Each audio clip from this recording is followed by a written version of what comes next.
Hello, I think we are live. I am Brigantia Blackbird, the fuzzy thing. Next to me is Isadora, and I just got a message from the StreamYard saying that it's not properly streaming on Rumble. I don't know why that is. Very irritating, but we shall bravely carry on. And also, if from time to time you hear a rumbling that doesn't quite sound like a cat's purr, well, that is my neighbor's lawn mowing service. Ordinarily, this occurs on Tuesday afternoons, not Monday mornings. He just started 10 minutes ago. And after a night where it pretty much rained for 10 hours straight, I wouldn't have thought that the grass would be dry enough to mow, but here we are. I guess it's a special day. So, thank you for joining me. It is most appreciated. I guess until we figure out that whole business with why Rumble's acting up, we're just going to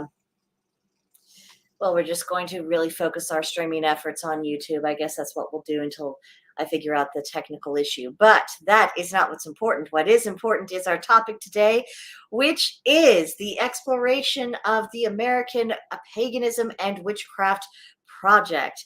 I want to say hello to Wiccan Conservative, who is our beloved Georgia Liberty. And I also want to say hello to Crazy Witch, also known as Marcus. Glad to have you here, sir. So this project has had several impetuses. I've been getting nudges from several different areas, and I figured, well, it's time to bring this to the people and see what kind of reaction that they have, because when you get an idea in your head, you're not necessarily sure if anyone else shares it. Well, the only way you know for certain, and whether or not anyone else is on your train of thought, is by just asking them, and that's what this project is all about. Part of this came from the endless whining we have from some commentators saying, you can't call yourself Norse pagan. You can't call yourself Celtic pagan. You can't do this. You can't do that. Blah, blah, blah, blah. And they all had a lot of really pathetic leftist explanations for why they thought that. And they also did not offer up any alternatives of what they thought any of us should actually call ourselves if we happen to be Americans who also practice paganism and witchcraft. So I thought, well, okay, they're not bringing anything interesting to the table, but let's see if we actually could make a strongman argument that would say that, perhaps there is something unique to American paganism. Perhaps there is something about the approach of witchcraft or the practice of witchcraft in America that actually is unique to these shores. Let's actually talk about it. And instead of like our compatriots who can't put together reasoned arguments, let's give it a try. Let's see where this is really at. Another thing that kind of pushed me towards opening up this project was something that I actually read in the Heathen Handbook by Woden's Folk Kindred. You might remember it was the first book I reviewed in my Norse Studies series. And one of the things they said is that, the gods have continued walking with us through time. Our ancestors visualized them one particular way, but it doesn't follow that that's the only way that the gods are. They were reflecting people of the time because they were walking with their people. And they said what the book actually encouraged us to think of if the gods decided to take on full flesh and walk amongst us now, where do we think we would find them? And they suggested that, we might find Thor in some kind of blue collar job, or Freya modeling in the fashion industry, and other examples like that. And that's really what got me to thinking about, where are the gods here and now, particularly when they're dealing with us now? And I see we've got a new arrival. Hello, Rambler. Glad to have you here. But you see what I mean? You see why this would start churning over in my brain? It's because the gods do not remain static any more than human societies do. So it would follow that also, however we progress, they would also be in keeping with that, because they have gone out of their way to communicate with us. I mean, the gods are active right now. They are making connections with people. People are starting to hear their call louder and louder, and for more people who even 5 years ago would not have heeded that call, even if they had recognized it. So something is afoot here, and it's worth thinking about. Another thing to consider is that, times and technology have changed. The way human society is structured is very different. So wouldn't the gods be relating to us on that basis, reflecting, the world that we know, so that we could more easily get the points that they're trying to make to us? So that's very much where all of this came from. And so what I did was I made another category on the Gilded group because that's what I do when I want to explore a subject. I make space for it on the Gilded group. And it all began with surveys, and I've got it on that particular channel right now. And as you can see, we've got 5 surveys right now. And this is just my attempt to find out where people are actually at, see if anyone else has been thinking about whether or not American paganism is going to evolve independently, what things will remain the same, what things will be different. I mean, certainly the gods we worship, I mean, they still are who they are. But we're on different land, aren't we? We are experiencing different land spirits. Just the composition of the land and the native species, it adds up to a different kind of energetic atmosphere than what our ancestors would have known, back wherever they originated from. So that's something to think about. And so I have brought it to the table. On the first survey, I asked, I limit the survey questions to about 5 at a time because I'm trying to make it manageable because a lot of these questions, they could get pretty in depth depending on what you were going. The first thing I brought up was, does American pagan or does American paganism mean anything specific to you, and what, and go on from there. I asked the same question about American witchcraft, and then I asked whether or not people thought if pagans in America experience unique challenges, what kind of challenges have the people experienced or perceived to exist. The fourth question was, do you think being a pagan in America has unique benefits? And, if so, what would those be?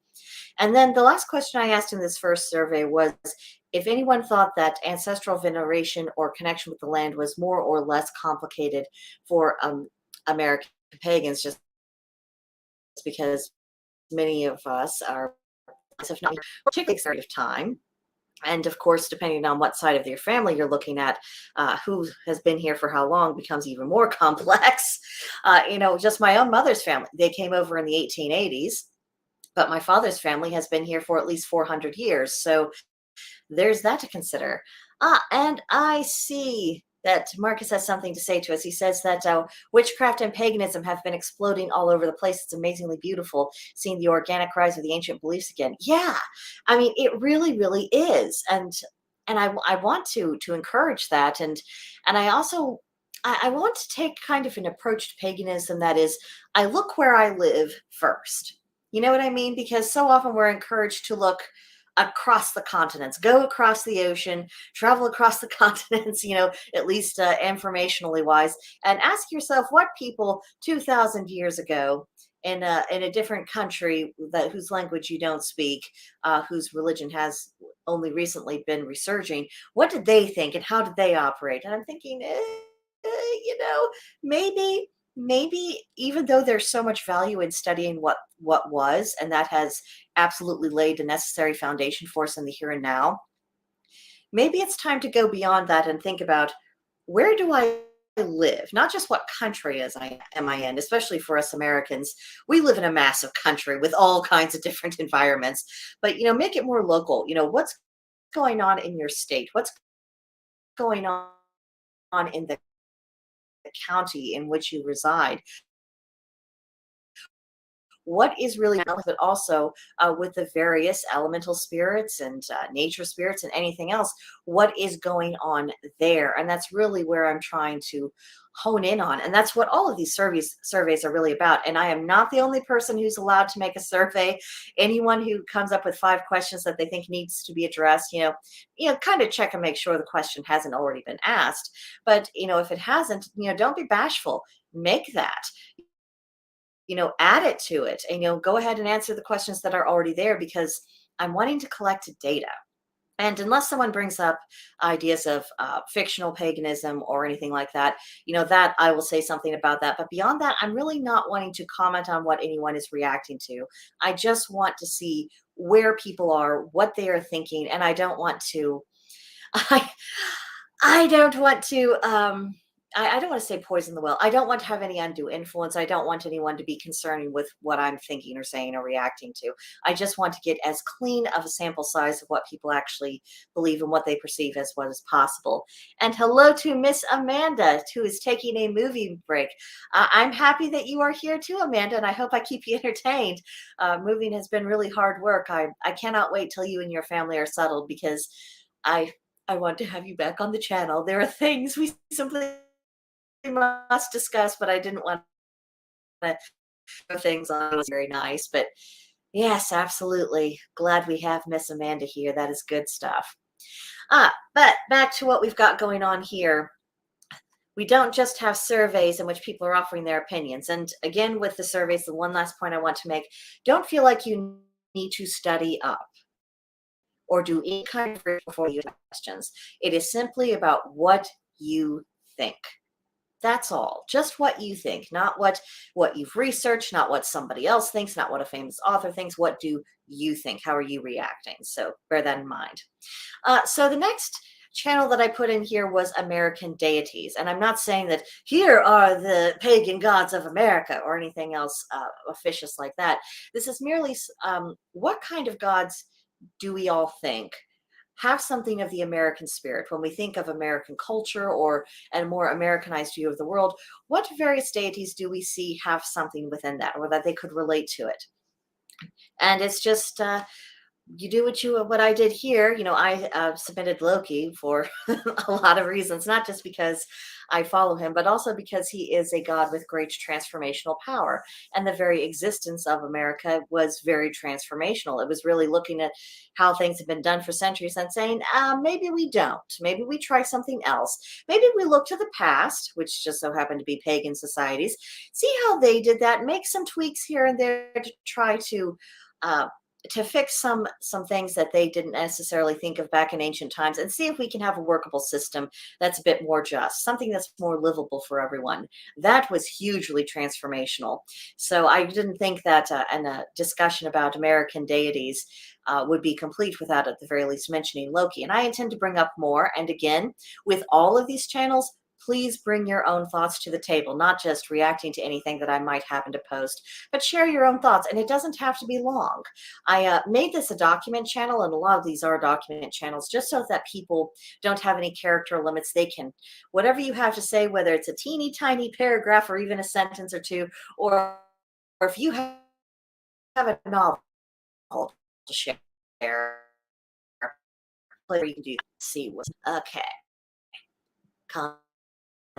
Table. Alrighty. So back is American, essentially what kind of fae or fae-like creatures do we have homegrown?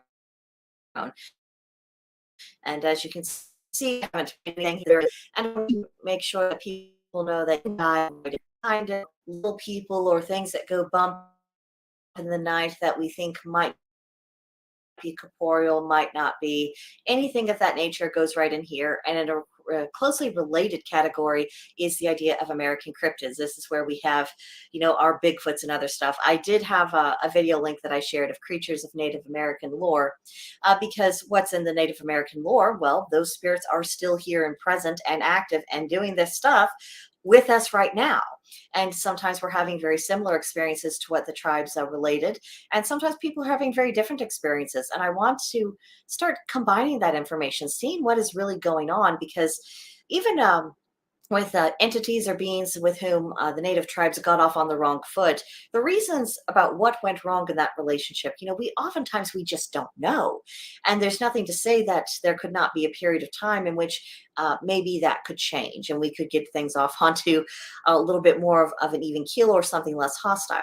We don't know. And we don't know until we actually start inquiring, which again brings us back to the key point of let's and really look into that for spiritual enlightenment. The next category is American animals. See a comment from Haunted Pagan. He definitely has thoughts on this subject. Yes, sir, you do. I really love your series. I thoroughly enjoyed the video you did about Blackbeard today. I always enjoy it whenever you bring anything up. So you have yet another place where you can share your wealth of information. Alrighty. So with the American animals, I'm thinking about, what are the native species or species that, have been brought over here and have, become part of the landscape? What are they like? What do we know of them, especially with their lore? And what is that teaching us about how things are here. How are we relating that to how we are existing in life today? What kind of lessons are we taking from that? And what I did is I went to the Missouri Department of Conservation website, and I just looked at their field guide for, what's out and about in nature right now. And two of the animals was the earthworm and the barred owlets. I added a little bit of a blurb about the owlets today, not just what they are, but also some of their mythological significance, and just kind of my take on that. And absolutely add your own thoughts if you want to. But a few days ago, I got to thinking about the earthworm, since they are starting to become active because the soil is finally warm enough for them to be doing what earthworms do. And that got me to thinking about this humble, unsung creature that does so much to renew the fertility of the soil, to break down things that have died and become buried in the soil, to where everything is getting renewed, and how we don't pay the least bit of attention to it. Not really as gardeners.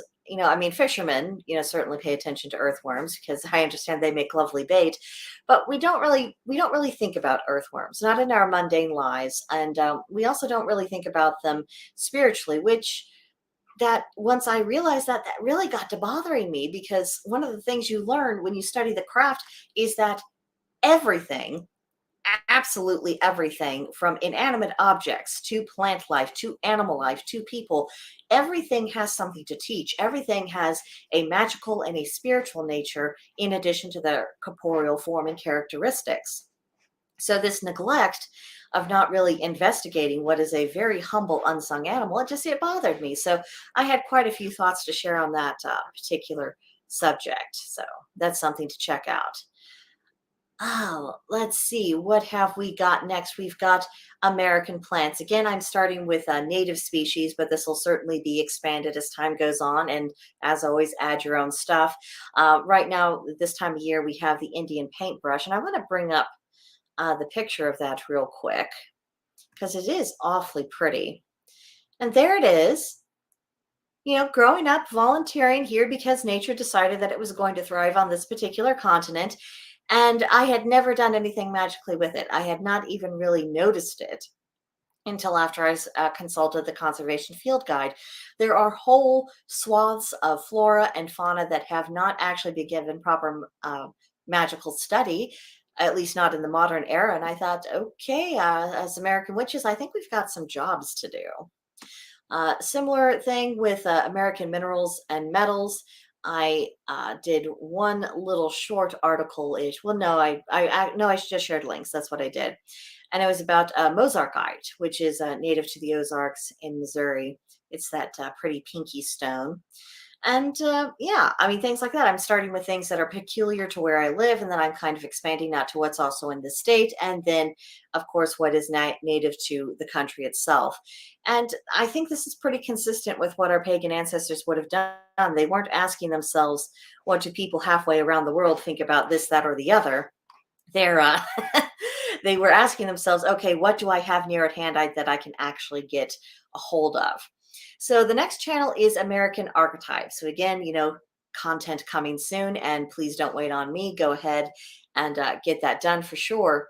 And the lovely thing about the idea of American archetypes is that we're thinking about what kind of archetypes have come up in our storytelling since the inception of this country. One example would be the cowboy. There's a lot of archetypes associated with the Wild West, and thinking about what that means to us culturally, as well as what that says about our psyche and how that affects us on the spiritual level. I think that is something well worth exploring. There's a lot to be had here, and it would be nice if we looked at this not just through the lens of Americans, but through the lens of American pagans. Let's see. Next up, we have a spot for information about American ancestors. This could be notable historical figures, or people who are perhaps well known more locally, or just people who you have come to hear about, or even family members of yours. Because if we want to know who we are and the best of who we are, because we certainly have people telling us all day, every day, all the bad things they think are about us, that they think exist about us, real or imagined. I think it would be nice if we focused on the positive side, at least occasionally. And that's what really this idea about American ancestry is all about. It's not necessarily exactly our bloodline, but people who helped create what it is to be an American. I think this could be pretty interesting to talk about. Next is American celebrations. And in this, I want to talk about all American celebrations, our cultural celebrations, secular, our religious ones that we're bringing to it as pagans. I want to bring it back and start forming what is the American pagan holiday calendar. Now, I do have one little article in here about Mother's Day and Father's Day. I shared some of my reflections on that. Memorial Day is coming up at the end of the month. I'll have more to say about that. But I think that there is some value to be had of us looking at some of these common celebrations and infusing a bit of the pagan spirit into it. Now, it's an easy enough thing with Mother's Day and Father's Day, and even Memorial Day, because honoring the dead of people who actually protected the society and the tribe, that has always been customary amongst most peoples, pagan or otherwise. So, encouraging that and adding our own, bringing what we can bring to the table as pagans and as witches for these celebrations, I think that's something that we can offer. I think we can make this an addition to our society. Let's see. Next up is the idea of American sacred sites. This is ancient, modern, and things that we have created ourselves. One thing I'm planning to do in the not too distant future is I want to go up to a local nature preserve. It's called Cave Hollow. It has some interesting rock formations. And there are some signs that there have been people who have been conducting pagan ritual there already. And there's just something about the atmosphere. You take about 5 steps into those woods, you feel like you are in an oasis. You are detached from the town surrounding it. You are in a different place. You are away from people. There is just a different kind of atmosphere. And from time to time, I've gone there and I've made offerings and I've paid my respects. But cultivating sites like this, even if we don't know if there was any other people who ever worshipped in a place, if it is special to us and we set it aside and we nurture it and we tend it, it will start collecting the energy from all of that reverence.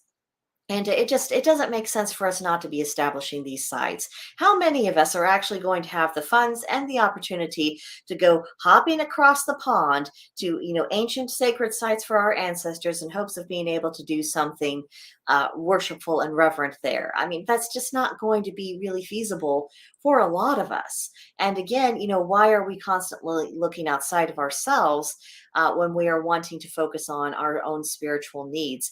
It just does not make sense. And and Georgia brought something up. Important historical sites and forts. Yeah, absolutely.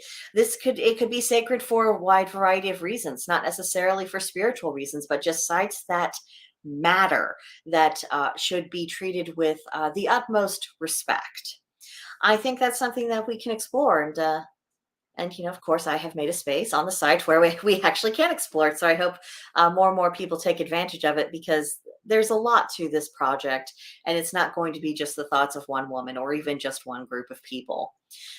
Next document channel we have is the idea of American philosophy. I have a few memes. I've been reorganizing the files on my computer, and I've been finding a few little snippets, and I want to start sharing them and just kind of expounding upon them, maybe starting discussions, because there isn't a philosophy associated with being an American, and it's not tied to any one particular religion. However, it reaches common ground with a variety of religions, and I think looking for that common ground and starting to cherish it and to share that information with other people, I think that's something that we could do to establish ourselves as more respectable members of society. I just do not want the TikTok leftist, with whatever bullshit they're sprouting, to become the image that people have of American pagans, or what we believe, or because you look at those people on TikTok, they're not compatible with anybody. They're not compatible with any kind of civilized society. They are crazy. They belong in a mental institution where they could get something that resembles help. Um, so I definitely want to start rehabilitating our image, and at least putting forth a contradictory image, because quite frankly, gang, we deserve a lot better than that. See, and underneath that, oh, let's see, can't see it very well from here, so I'll put it up here. There we go. We have a channel called American Paganism where I want us to really start exploring various ideas about how we practice, how it might be a little bit different. To start off with, I shared two video links. One was from the Wisdom of Odin channel. I think he now currently calls it Jacob Todson. But he talked about North American paganism and how he does think that we are going to ultimately evolve because we are dealing with different land spirits. And of course, as our families get more established here, more of our ancestors are literally in the ground. Some of that will happen almost automatically. But he had some thoughts worth sharing on that. And then there was another channel uh, whose name I can't really pronounce. He was talking about, let's see, towards an American paganism, and he was really focusing on proposing deities. He talked about some ancient Greco-Roman deities that he thought had special significance to us as Americans. He was also talking about certain American archetypes. Um, his premise for some of his ideas is pretty shaky. Not really, can't really recommend that. But I think there are some salvageable ideas and there are some things worth entertaining. And it's all part of the larger discussion. And Marcus, just, I noticed you said that we need new philosophers. My goodness. So, yes, we do. We absolutely do. And it just comes from people being willing to explore ideas and think about where those ideas actually take us when they are applied in practice. And I don't think you have to be an expert to do that. I think you just need to have lived life and learned some lessons and be willing to open your mouth and talk, and also to open your ears and listen and have exchanges with people. but we're working on that, gang, aren't we? I mean, that's our whole goal, with the group on Gilded, is that we are trying to make that normal again. Let's see. The other thing that I have in the American Paganism channel right now is a guided meditation to connect with the land that you're living on. I recorded it today. Uh, I'm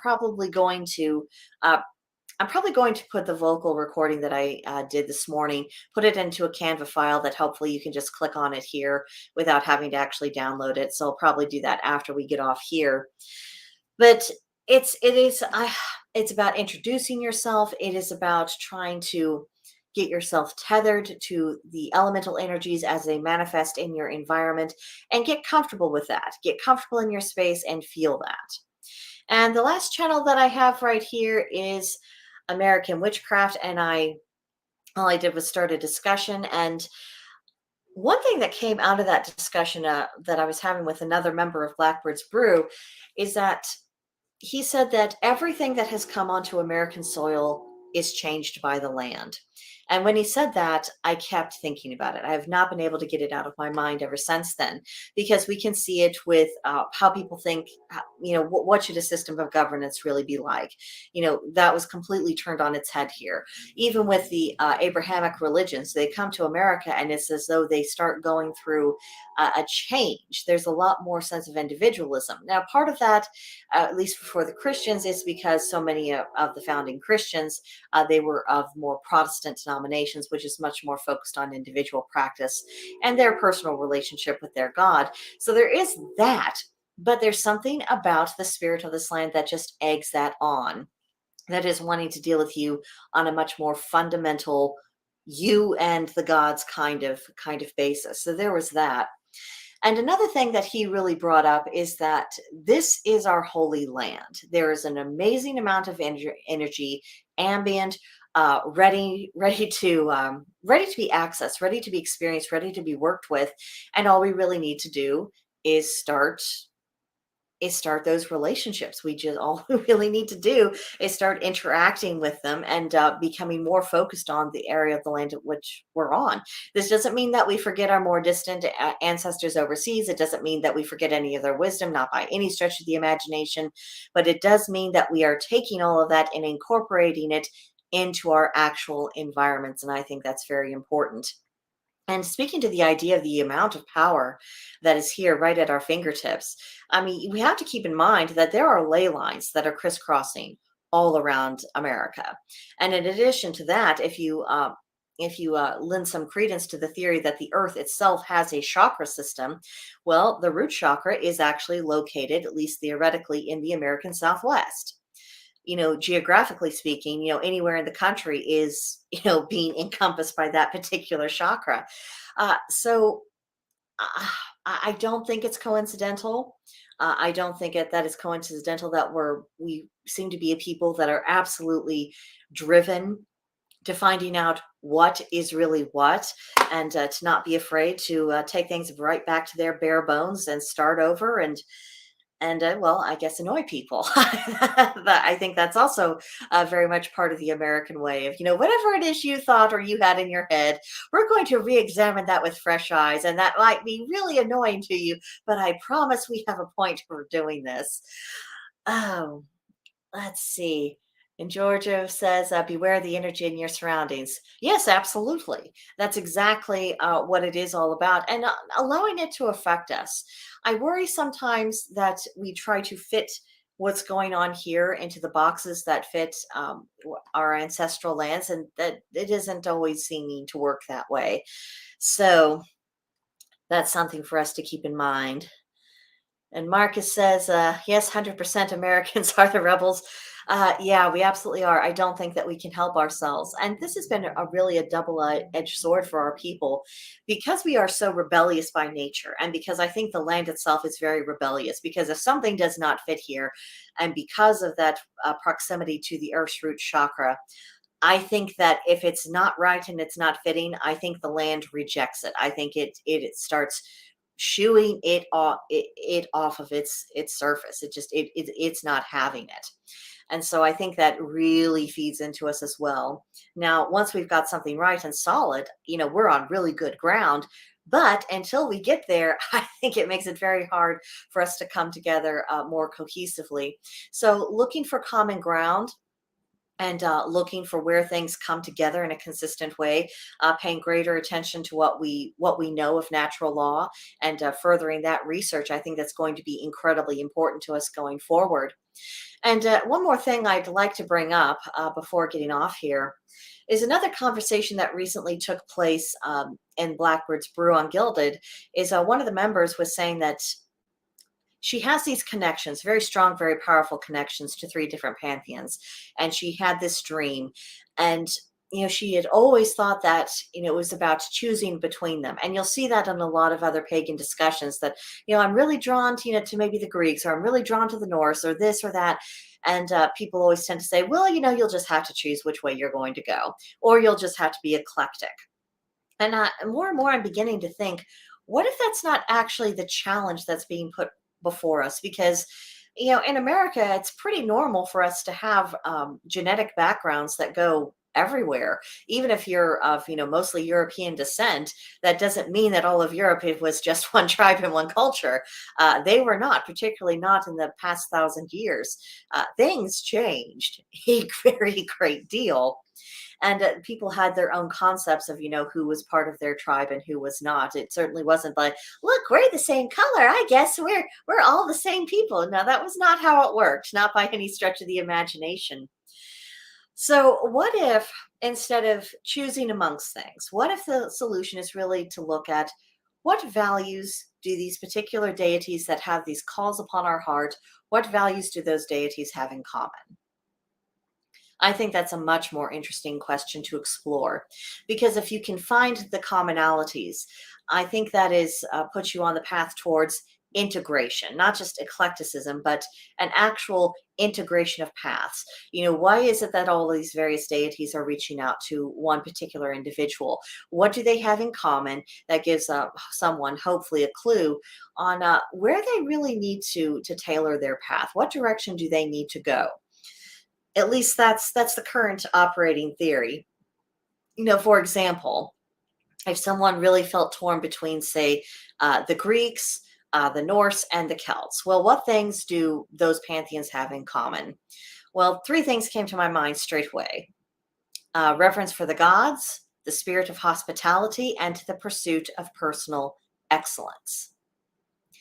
They have a slightly different, they define it slightly differently. They have slightly different ways recommended to get there. But when you peel all the details away, you come back to those three core things. And that's just off of the top of my head, let alone if someone actually made an effort to really investigate, say, over the course of a few years and think about what things do they really have in common? What are they really trying to teach? I'm sure a lot of other things would readily become apparent. And of course, a person in that situation, once they have started making those connections, they can take all of that on board. And again, that really tells them where they need to go in their own spiritual journey. And that sets the example for other people, not as a copy of paste, do exactly what I did, but borrow from my process and see where that takes you, because you're going to have to find your own answers. I mean, even if people are all, let's say you have a pagan family, that doesn't necessarily mean that they all have the same spiritual journey or they're all the same spiritual purpose. They're still individuals. And even though they're united in that family unit, and there will be things they always share, there are still individual developments that are going to need to happen to them in order for them to get the most benefit out of their spirituality. So that's where I'm going with this. How are we how are we combining our American ideals, our American approaches with the values that we have come to learn about from our pagan ancestors and of course from our pagan gods, and how is this going to integrate and blend together? I think eventually we are really going to come up with something very unique, even if it's, a few hundred years down the line. We start the process here, and we're not going to necessarily see where it's going to go or be able to predict it in this particular incarnation. But, the next time on Earth when we come around, I mean, maybe we'll be here again. Maybe we'll be getting the benefit of the work that we do now, or if not, certainly children on our family line will get some of that benefit. Oh, and thank you, Marcus, for that compliment. He says that this is going to be an amazing and beautiful thing to behold. I'm extremely excited. I am too. I am too, because for one, if we can actually turn American paganism and say for X, Y, and Z reasons, I think we actually are something unique. I think we actually are something that's going to develop independently, and this is something very special to us.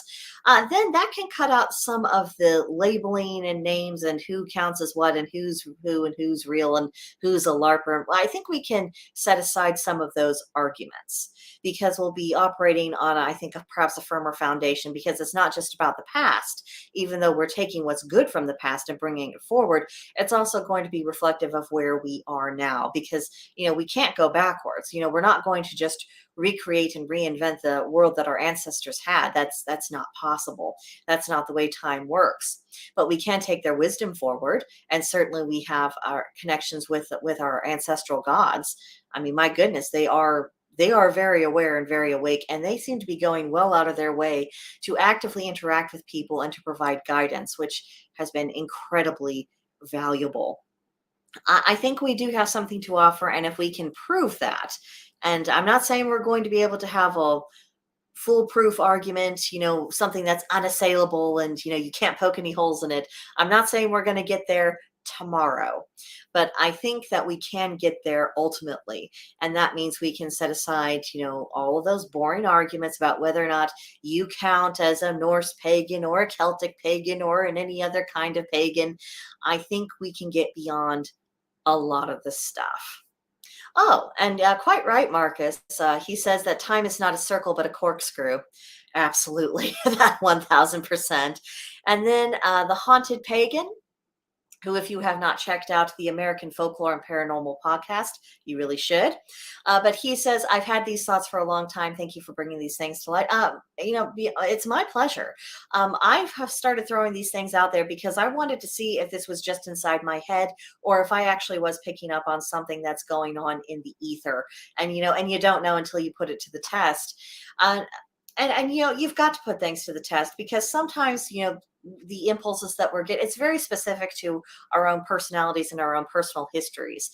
For the longest time, I thought my own sense of disconnection and the difficulty that I had in really sinking in my own spiritual roots here, I thought, well, that has a lot to do not only with being an American and someone whose family was transplanted within the past 500 years, although that is a factor of it. But I thought, well, I was also raised outside of American culture in a large way, because Jehovah's Witness parents, be no part of the world, they took that very seriously and very literally. So I thought, well, maybe it's that disconnection. And then, my family, they weren't really very well connected within the congregation I was raised in. There had been some, some uproar before I was born. And there are various factions and various families that were, not getting along very well. So I always felt kind of outcasted from that. So there's another layer. And then I kind of felt like I was always the black sheep amongst my own immediate family members. So, you had a few degrees of feeling kind of alienated. And so I thought, well, this could very much just be a problem that's special to me. But if other people are having the same thought of, we need to get beyond what separates us, and we need to actually start connecting properly in a very real way. We need to start pursuing what makes us unique, and not being as concerned with what other people think about the approach that we're taking. If there's more than just me and more than just us, then that tells me there's something in the ether, and maybe the time has come for some of these conversations to actually be had. I think this is an incredible journey for us to be going on to, and I'm really, really hoping that people will be wanting to come along with me on this journey. So, I always ask you to smash like buttons, leave comments, share the video. But please, if any of this is making sense to you, if you're working along a similar spiritual journey of trying to figure out, what does it mean to be an American pagan? What does it mean to be an American witch? Then please, please, please spread this on your social media. Share this conversation with people that you know who are like-minded, or people who are at least willing to entertain the thought. And let's just find out. Let's find out. Let's have conversations. Let's not just answer the questions in the surveys that have been posted. Let's have more. Let's see how this can evolve and develop, and let's just find out where this is taking us, and let's figure out what matters to us as an American pagan people. No one else is going to do this work for us. And I think we're starting to reach the end of the road of what research alone can tell us. And speaking of that, I think this is also a way for us to get past the misapprehension that somehow the accumulation of knowledge equals wisdom. Gaining knowledge usually precedes wisdom, and it helps uh, it helps develop and shape wisdom, but it's not the same thing as wisdom. And I think we are needing to find wisdom, and I think we're needing to find what things endure over the long term, what things are real, what things are true, what things are eternal. Let's see. Oh, Marcus has an experience to share with us. He says, I had a vision the other night. It was astounding. A face right in front of my face had a helmet like Odin is pictured with, but he had both eyes and they were red. And then there was this huge clap of thunder that woke him up. That is incredible. That is absolutely incredible. I don't know what he was trying to convey to you, but clearly your attention is required. And gosh, it seems like a lot of people are just having these really intense, up close and personal experiences with the gods. The gods are saying, yo, kid, we got stuff to discuss, and I've got chores for you to do. So I need you to get with the program, and I need you to get busy with the stuff, because I think we are living in an era in which there is much work to be done. And especially since we see other traditional religions kind of fading into the background, nature abhors a vacuum. Where one thing recedes, another thing comes and takes its place. And I find it interesting that if it was just going to be a takeover of the woke, or if it was just going to be a takeover of the next Abrahamic religion, I don't think our gods would be so loud. I think they would still maintain some connections with people of interest to them that they cared about. But I don't think that this push to reclaim pagan wisdom and to lay down pagan roots in this country, I just don't think it would be so strong. So the fact that it is, and that there are more people coming and saying this, I think we're on the right track, gang. At least I really hope we are. So those were my thoughts. I had better get back to work. I'm trying to do some preparations for the June posts. It's always something. I'm either working on this project, or I'm doing video outlines, or I'm collaborating with Georgia Liberty, or I'm doing prep work for the next month. There's always something to be done. And on top of that, I have a household to run and a husband who occasionally likes to be reminded that I'm aware that he's alive. Very busy life, lots of stuff to do. So I better get back to it. Thank you so much for being with me. Again, please hit the like button, but more importantly, please share this conversation with other people, and let me know what you're all thinking. And don't be afraid to invite people to the Gilded group. Members are able to do that. And the more the merrier. We got things to discuss, and let's see where we're at. Let's find out about this. So, on that note, and one final comment from Georgia Liberty, who says hard work equals greatness. Yes, ma'am, it does. And I'm glad you were with us, Amanda Cox. Yeah, I guess you get to go back to your slavery of moving. I want to say thank you to everyone who joined me, Georgia Liberty, Amanda, Crazy Witch, Haunted Pagan, all of you, and of course, Rambler, he was in here earlier. Thank you so much for being here. I will see you guys in the Gilded group, and let's talk. See you next time. Bye.